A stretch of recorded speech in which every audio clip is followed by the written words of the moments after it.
or to pass on the microphone to the next speaker.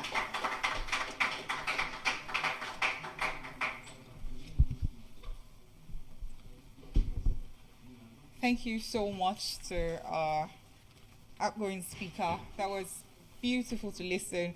I think the last time I was here, she was also the speaker. Well, so it's a privilege and a great opportunity to receive the baton from the speaker.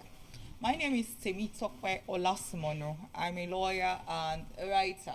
The other day I was here, I talked about human rights, and I did say that I didn't just come to educate us about human rights. I came to let us know that not just we personally have human rights, our neighbors have human rights. And I believe that has been said, and there's no need to rehash the issue. So, I did say that I am a writer, I'm an author as well. And so I'd be talking about a book, How to Ace Being a Nigerian. Because for the past 14 years that I've been, 14 to 15 years that I've been a lawyer, I have been one thing constantly, apart from being a lawyer. From the days of my birth, I've been a Nigerian. And we've been told of many things that Nigerians can do or cannot do. And we've been told about things that are typical about Nigerians. Things, misnomers, as they would say, misrepresentations of us, because we believe that the larger sex of people are this way, and then so every Nigerian is that way. And if we're taught anything in philosophy and logic that I do recall is the concept of hasty generalizations. You could not say that because Ada and Ngozi are from Anambra and they are tall, that means every Igbo girl from Anambra is going to be tall. It's a hasty generalization. It just doesn't just add up. It's not like mathematics. It's not like French. It's not like, just about anything you can just compute together and just assume. Just like you can say tomatoes are basically red. Okay? Every individual has their room, and every individual, if I dare must say, is an exception to the general rule. The DNA proves that. So, we're told about patience. I think that we must be patient with every person and the image, our perception of people. So going forward, like I said, the title of the book is How to Ace Being a Nigerian. And the subtitle is 37 over 40. Because over 37 years of my life, I had come to know some things. Yes? Do I look younger or older? Way younger. Oh, that's a miracle. Thank you very much. So I was turning 37 and I was inspired to write about my journey. I mentioned that I've been a lawyer for 14 years. And being a lawyer for 14 years, initially, the misnomer, to use that word once again, people will say lawyers are liars. And I served in Anambra State. And it became so, I already had the principles of integrity, because when I mean I have had the principles of integrity, I don't mean I'm perfect. Even moralists have loopholes. Moralists. Yes, you might not do the deed, but you might think the thoughts. A moralist can be patient, yes, but you are thinking many things in your head even before. So really, moralism is not the height of perfection. As a young child, when I was in junior secondary school, I had read the book The Incorruptible Judge. I had no idea that I was going to be a lawyer. I always wanted to be a writer, like Professor Wole Soyinka, always wanted to be. Still love the idea of being a writer. And so from that book, I promised myself that I would never, ever give a bribe. That was in junior secondary school. Like I said, I had no idea I was going to be a lawyer. And the book that inspired me was The Incorruptible Judge. Now, moving forward, we got to a point where we were writing exams. As you know it, oh my goodness. As you know it, we have what they call JAM and GCE. You know all of that, and you know about WAEC. And we know about special centers and all of that. And then it got to a point where, like I said, I may not have been a perfectionist, but I had resolved within my heart when I was given the offer of a special center. Thank you. When I was given the offer of a special center, I resolved in my heart that I would not take that escape route because I wanted to get into the university with my colleagues. And so again, the Lord helped me, and life proved me, and I didn't give in. Thankfully, I got into university in due course, even though it seemed like everybody who had taken the special center route got into uni before me. But fortunately, my set was the post-UME set, the very first ever in history. So I guess God rewarded, integrity. And finally, like I said, when I got to my National Youth Service core years, I just decided that now that I'm going to be a lawyer, having been called to the Nigerian bar, now that I was going to practice, I was never going to give a bribe. And I'm standing here under God's grace to say that those 14 years, I've never given a bribe and I've never received a bribe. And because of that, thank you very much. I've always touched on the subject. There are many things that I'm pretty much passionate about, like child protection, education, many other things I'm passionate about. But like I said, I've been a Nigerian all my life, and I'm passionate about that. And so when I got that inspiration to write the book, How to Hate Being a Nigerian, it was about the Nigerian ethos. We had a brief journey into the mind of the damn food driver and how it represents an imagery of how we regard life in Nigeria and how we take and make decisions. So going from that and jumping on that springboard, I'm going to give us some chapters on that book, How to Ace Being a Nigerian. The Nigerian has been perceived globally in a light that is often not true. We have phenomenal people. Thank you. We have phenomenal people who are Nigerians and doing great things. From Chinua Achebe to Professor Wole Soyinka to Chimamanda Adichie to Hilda Baci to a lot of Tunde Onakoya. We have great minds. Nigerians are great, but the misnomer once again has been the issue. And so the topic for today is the ethos, the Nigerian ethos. Nigerians are very gifted with language. We have over 300 languages. I think it's close to 400 in Nigeria. So language is not a problem for us in this nation.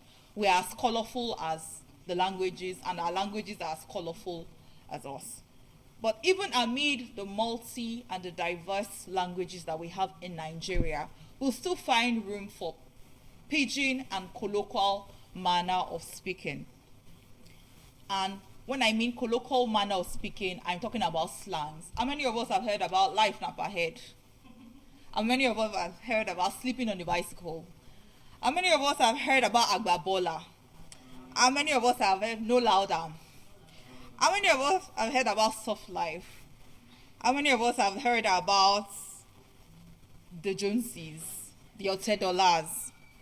Okay, so we all agree that slangs and lingo, I think. In fact, I think there's recently I heard from quite a very funny source. It was a pastor. Pastor Kojoyema, they were asking him about the Gen Z slang he could relate with at the moment. And he said, that's TMO. That was the first time I heard. So apparently our dictionary of slangs just keeps in. It was so much and so voluminous that even they had to create the English version of Nigerian English. That's how much our language is rich. But our language is not just rich. Our language is full of wise sayings and philosophy. The way of our reasoning. And the only reason why someone can echo another thing that somebody else has said is because it resonates. It resonates because if something does not resonate, it will not catch on. If something does not make sense, we will not talk about it.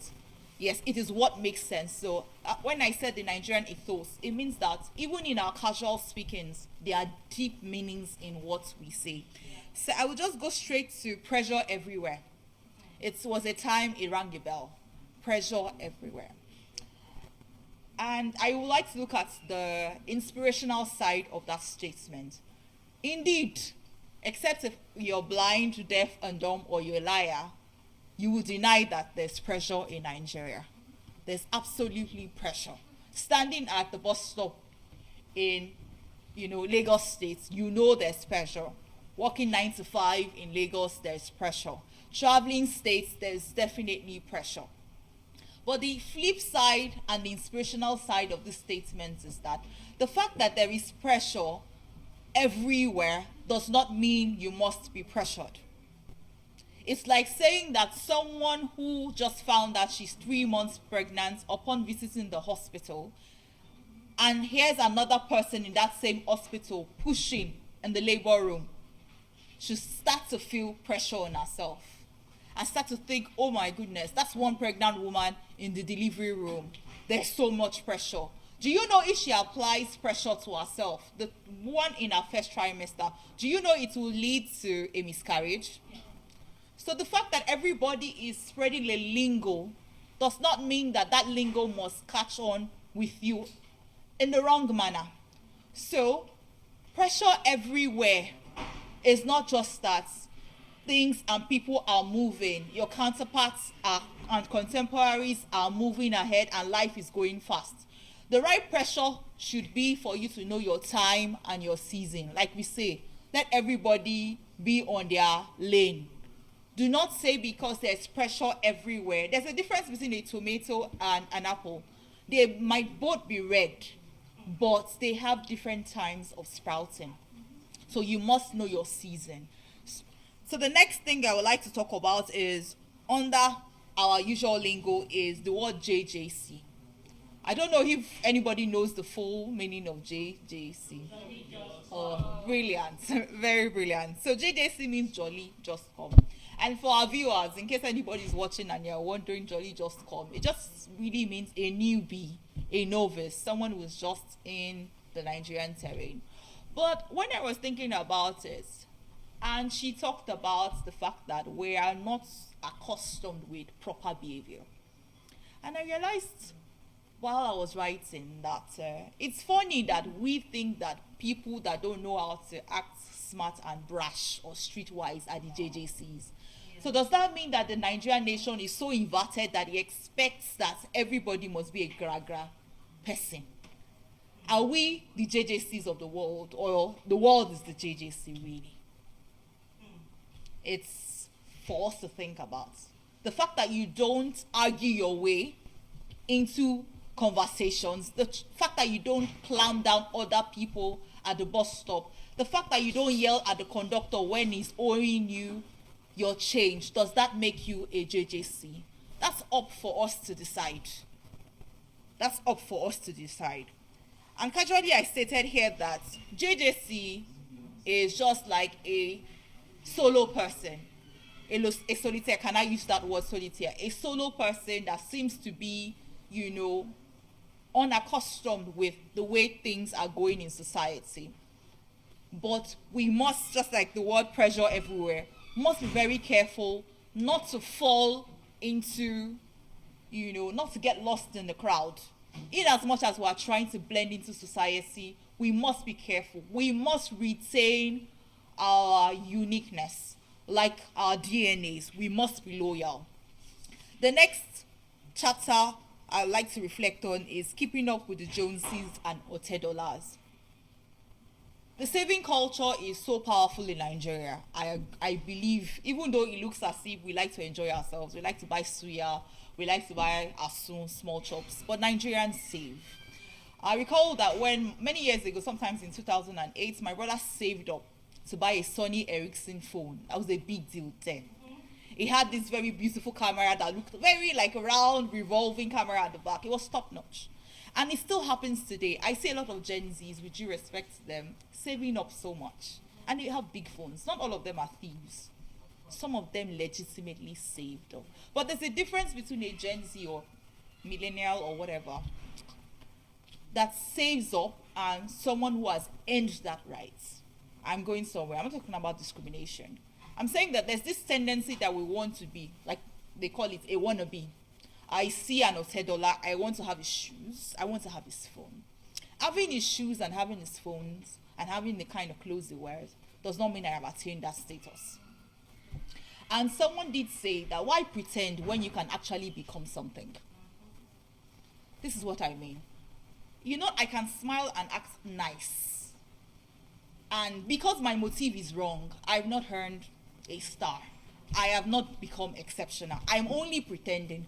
But the same effort I put into being nice and pretensive is the same effort if I originally Okay, like for example, I'm seeing someone about to fall or someone carrying that bag. The same thing a pretender would do is the same thing that an actual person would do. It's just the motive that counts. So why waste your time being a pretender when you can actually use that same time to become it? So in trying to be like the Otedolas and the Joneses, let's not copy the final outputs. Let's go through the process. And someone talked about Mr. Easy marrying Temi Otedola. It wasn't an iPhone that got him to marry Temi Otedola. It wasn't all of the vibes and all of the swag that got him. He had businesses.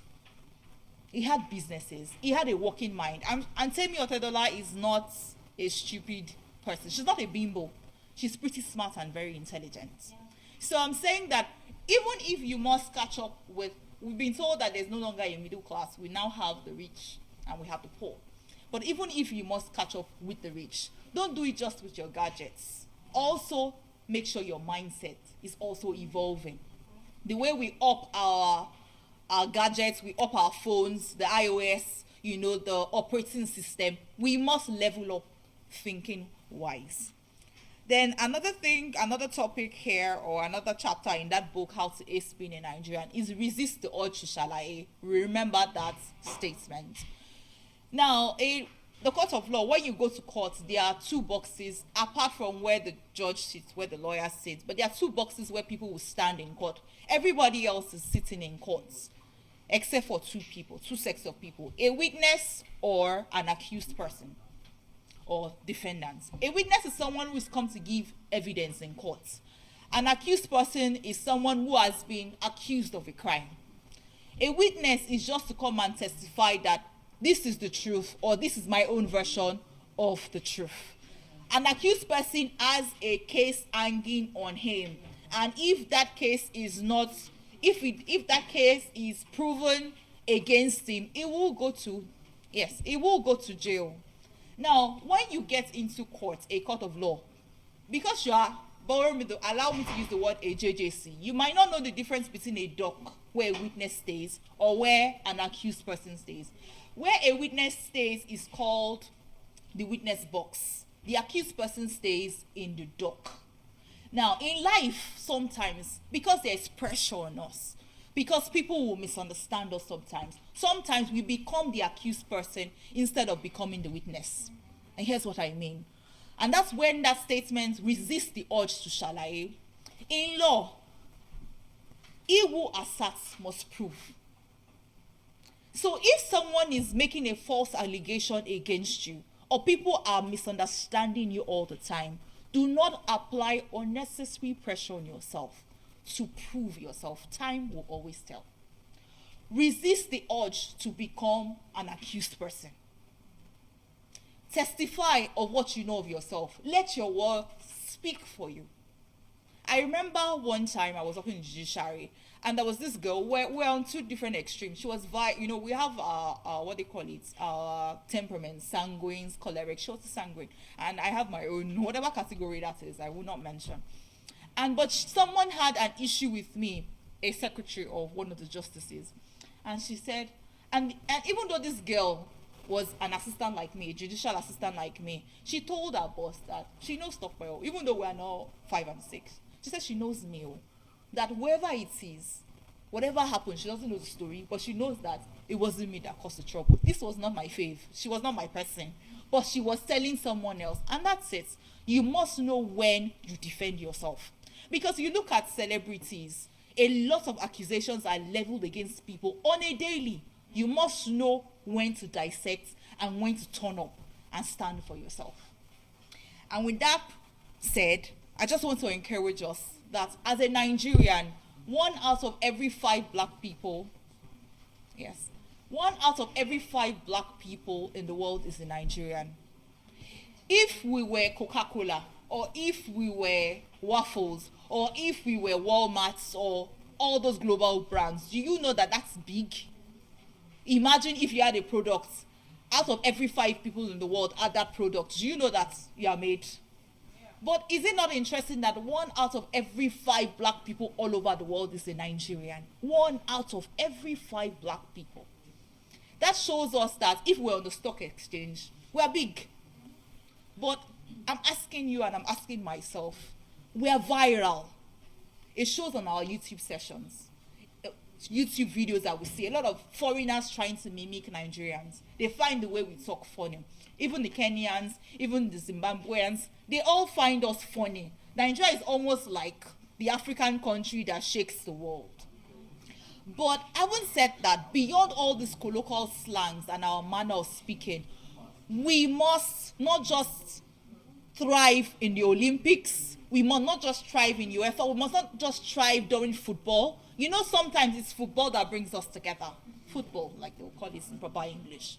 Those are the things that we seem to thrive on. But as Nigerians, we must take it a step further and begin to be, they say the Nigerian has sense, right? We're very sharp. You can almost not cheat a Nigerian.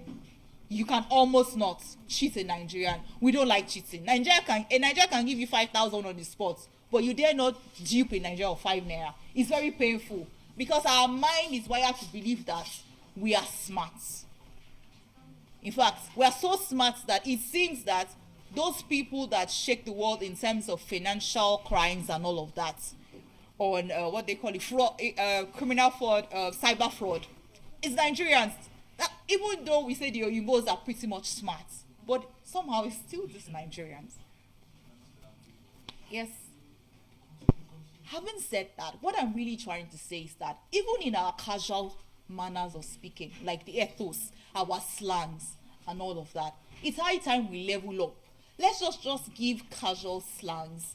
Let's not just give all of that. Let's begin to, dare the world with the way the Nigerian thinks, and let's be the forerunners. Thank you so much. So I'd like to pass to the next speaker. I'm really grateful once again. All right, thank you very much.